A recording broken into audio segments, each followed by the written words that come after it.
A great start by Gene Cosme today. Just talk about what he had going for him today. Um, he's done pretty much what he's done all year. You know, he competes. He's not afraid to use the fastball, especially for a slender guy like that. He's not afraid of any hitter. He attacked these guys, which we told him he had to do. Get ahead early and good things happen. That fifth inning, the bats just went off. First 7 runners, I believe, reached base. Just talk about that inning and being able to explode and really take over the game in that inning. Yeah, you know, we took advantage of some walks. I told these guys to be patient because a lot of times guys out of the pen are trying to get them to swing at pitches out of the zone. So they had a great approach that inning, getting on base, and it leaves the ability for the next guy to come up and get a big hit, which we did with Pena, which he's been doing. He's been pretty hot the last week, so they did what they've been supposed to do. The bats have really been going off the last 3-4 games. Has anything changed with the approach, or is it just now, like you said last time, the balls are starting to fall in the right gaps and hit the right areas? It's their approach, yeah. You know, if they're patient and they wait for their pitch to hit, good things will happen, and that's exactly what they've done the last 2 nights. We've had 2 innings which are pretty similar, where they don't swing out of the zone. It forces the pitcher to put a ball in the zone that they can hit, and good results came about it. JC, his only other start against South Bend, they hit him pretty well. When that's the case, for a pitcher especially, when a guy has struggled against a team, do you and Bert kind of emphasize, go back, look at some video of that start and make some adjustments? Kind of as a teaching moment to make adjustments against a particular opponent? We didn't really talk about the last outing for him because that was kind of long ago. It was. But we go over scouting reports before the game, talking about tendencies and the way we want to pitch the guys. And he executed the plan better today. You know, he was able to throw strikes, get ahead of hitters, and the results came about. Can you sense in your clubhouse right now, you see a lot of happiness for Jonathan Pena, and he just keeps contributing, did it again today?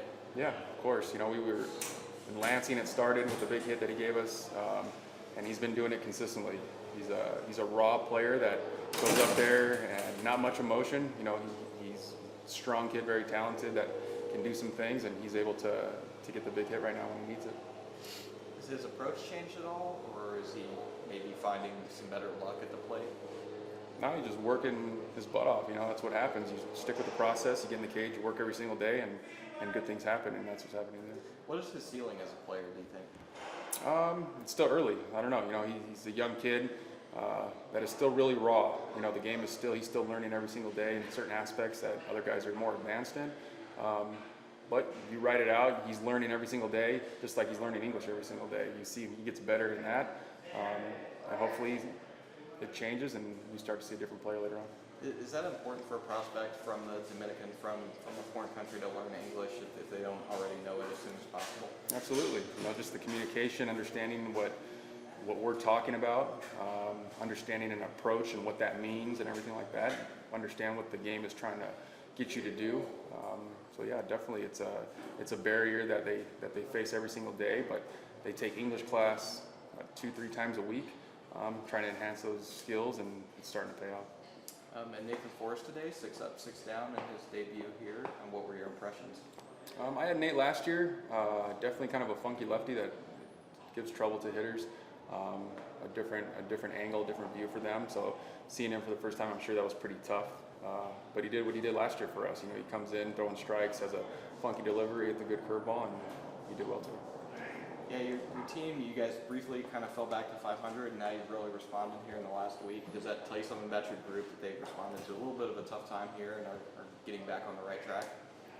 Yeah, sure. You know, it's a good group of guys that they're never down at any game. You guys have seen that hands down. They come back from deficits all the time. And it's just a tribute to their character and the way they work. And it's just baseball, you know, you have little ups and downs, and these guys are starting to ride a good one right now.